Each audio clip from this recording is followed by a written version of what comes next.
মুখ্যমন্ত্ৰী ডাঙৰীয়া আপুনি বাগান বন্ধ কৰি মানে আপোনাৰ হেৰি নিব লগা হৈছে, সভালৈ মানুহ নিব লগা হৈছে, 3খন বাগান। তাতকৈ দুখ লগা কথা আছে নেকি? বিধায়কৰে চব চিণ্ডিকেটে চলাইছে, পুখুৰী বিলৰ ওপৰতো চলাইছে, বালিৰ ওপৰতো চলাইছে। ঐতিহাসিক ৰজাদিনীয়া পুখুৰী, ডাঙৰ ডাঙৰ পুখুৰী, যিবিলাক মৎস্য উৎপাদন কৰি আমাৰ ডেকা ল'ৰাবোৰে তেওঁলোকে দুপইচা অৰ্জন কৰিছিলে, সেইকেইটাৰ ওপৰতো নুমুক দৃষ্টি, সেইকেইটাও অধিগ্ৰহণ কৰিছে। বৰবিলকে ধৰি সকলো ধৰণৰ বিল পুখুৰী বিধায়ক আৰু বিধায়কৰ সাংগু পাংগুৱে অধিগ্ৰহণ কৰিছে। বিধায়কগৰাকীৰ অকমান্যতা, বিধায়কগৰাকীৰ দুৰ্বলতা আৰু বিধায়কগৰাকীৰ নিমাতী কন্যাৰ ভূমিকাৰ কাৰণে খোৱাঙে স্বাভিমানেৰে জীয়াই থাকিব পৰা নাই। খোৱাঙে উন্নয়নৰ যাত্ৰাত অসমৰ বিভিন্ন প্ৰান্তৰ লগত হাতত হাত মিলাই কান্ধত কান্ধ ধৰি আগবাঢ়ি যাব পৰা নাই। নিশ্চয় আগবাঢ়িছে আৰু আমি এইকেইদিন আছে, এইকেইদিন গুৰুত্বপূৰ্ণ, সেইকাৰণে ৰাইজৰ মাজলৈ এইকেইদিন খুব যাম। আজিও উৎসাহপূৰ্ণ। মুখ্যমন্ত্ৰী আহিছে, পূৰ্ব মুখ্যমন্ত্ৰী আহিছে, প্ৰধানমন্ত্ৰী আহিব, কেন্দ্ৰীয় মন্ত্ৰীক পঠাব, ইয়ালৈকে পঠাব, নাম লিখিব মানে উপাধি লিখিবলৈ লাজ কৰা মন্ত্ৰীও আহিব ইয়ালৈ।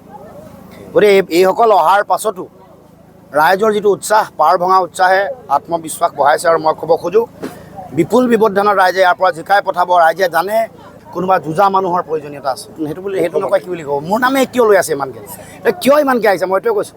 তেওঁ যোৱাকালি যিটো ফিগাৰ কৰিছে, মই বোলে এটা শূন্য কাটি দিব লাগিব। তেওঁ যিখন সভা, তেওঁ বাগান কিয় বন্ধ দিব লগা হ'ল? মোৰ কথাটো চিধা কথা। মুখ্যমন্ত্ৰী ডাঙৰীয়া আপুনি বাগান বন্ধ কৰি মানে আপোনাৰ হেৰি নিব লগা হৈছে, সভালৈ মানুহ নিব লগা হৈছে, 3খন বাগান।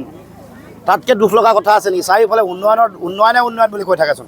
গোটেই মানুহ আপোনালোকৰ 40 লাখ নে কিমান কৰ্মকৰ্তা আছে, কৰ্মকৰ্তাবোৰ আহিলেই হৈ যায় সমষ্টিটোৰ। এতিয়াতো আপোনালোকৰ মানুহেই নহয়, বাছ দিয়ে, পইচা দিয়ে, বাগান বন্ধ দিয়ে, পইচাও নিদিয়ে আকৌ বাগান বন্ধ দিয়ে, দেওবাৰে কাম কৰিব লাগিব।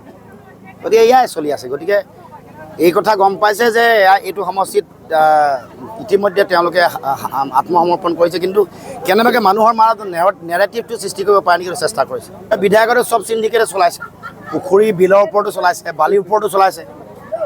এই বালি চিণ্ডিকেট, পুখুৰী চিণ্ডিকেট, যিবোৰ বিলৰ যিবোৰ কাৰবাৰ কৰিছে, এইবোৰ আগন্তুক দিনসমূহত আমি ৰাইজে আমাক যেতিয়া আগবঢ়াই দিব, এইবোৰত যিধৰণে চলাই আছিলে সকলো তদন্ত হ'ব, এটা কথা।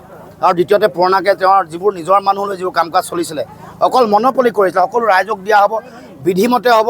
কোনো ধৰণৰ তেওঁ যিটো চিণ্ডিকেটত চলাই আছিলে বন্ধ হ'ব লাগিব। বিধায়কগৰাকীৰ অকমান্যতা, বিধায়কগৰাকীৰ দুৰ্বলতা আৰু বিধায়কগৰাকীৰ নিমাতী কন্যাৰ ভূমিকাৰ কাৰণে খোৱাঙে স্বাভিমানেৰে জীয়াই থাকিব পৰা নাই। খোৱাঙে উন্নয়নৰ যাত্ৰাত অসমৰ বিভিন্ন প্ৰান্তৰ লগত হাতত হাত মিলাই কান্ধত কান্ধ ধৰি আগবাঢ়ি যাব পৰা নাই। এতিয়া চাৰিওফালে গাঁৱে ভূঞে বাট পথ যিবোৰ আছে, জৰাজীৰ্ণ অৱস্থা আপোনালোকে দেখিছে। গাঁৱে ভূঞে থকা বহু পথৰ অৱস্থা খুব বেয়া। গতিকে তেনে সময়ত এইবাৰ নিৰ্বাচন আহিছে।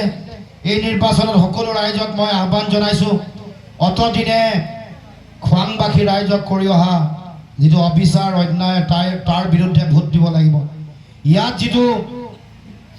ইয়াত চেচুঘাটৰ দলঙৰ ৰাইজৰ যিটো দাবী, এই দাবী অতদিনে পূৰণ কৰিব নোৱাৰা যিটো বিধায়কগৰাকীৰ অসামান্যতা, বিজেপিৰ আমাৰ প্ৰতি যিটো মাহিয়াৰ দৃষ্টি এই অঞ্চলৰ ৰাইজৰ প্ৰতি বা খোৱাং সমষ্টিৰ প্ৰতি, তাৰ বিৰুদ্ধে এইবাৰ ৰাইজে ভোটদান কৰিব লাগিব।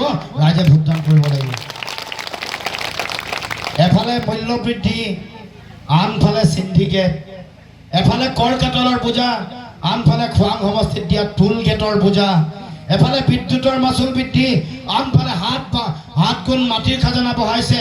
তাৰ মানে এইখন সাধাৰণ জনতাৰ তেজ খোৱা চৰকাৰ, সাধাৰণ জনতাৰ ডিঙিত টেটু চাপা দি তেওঁলোকে কৰ কাটল সংগ্ৰহ কৰিছে। 2,16,000 কোটি টকাৰ ঋণৰ বোজা। আমাৰ উদ্যোগ পাতিবোৰ আম্বানী আদানীক বিক্ৰী কৰি আছে। মাটি আমাৰ নাই, 50,000 বিঘা মাটি আম্বানী আৰু আদানীক অৰ্পণ কৰিছে। এই পঞ্চায়তটো নিদিয়ে তেওঁলোকে, কাৰণ কয় যে লৰিণক ভোট দিলি কাৰণে তেওঁলোকে তেওঁ ৰাস্তাৰ কাৰণে কিবা দাবী উত্থাপন কৰিলে ৰাস্তা নিদিয়ে। সমষ্টিৰ উন্নয়ন মানে বিধায়কৰ ধনী জোঁৱায়েকৰ উন্নয়ন হয়নে নহয়? মিছা কৈছোঁ নেকি? অকণমানো মিছা কোৱা নহয় নে? এতিয়া ইমান বেয়া দিন পৰিলে, আমাৰ ডেকা ল'ৰাবোৰতো ঠিকা ঠুকলি দিয়াৰ পৰা বন্ধ কৰিছে।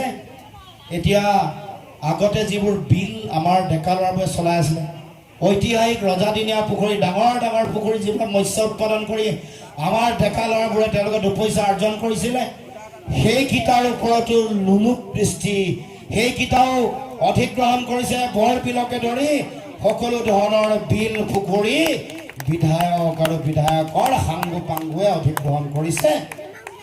কৰাৰ লগে লগেই এই তেওঁলোকে বিধি বহিৰ্ভূতভাৱে যিবোৰ বিল পুখুৰী লৈ লৈছে সেইবোৰ কাঢ়ি অনা হ'ব আৰু আমাৰ ডেকা ল'ৰাবোৰক যিসকলে মৎস্য উৎপাদন কৰে, পালন কৰে, তেওঁলোকক ভাগ কৰি দিয়া হ'ব। তেওঁলোকক বিধিসন্মতভাৱে তাৰ মৎস্য পালনৰ সুবিধা কৰি দিয়া হ'ব।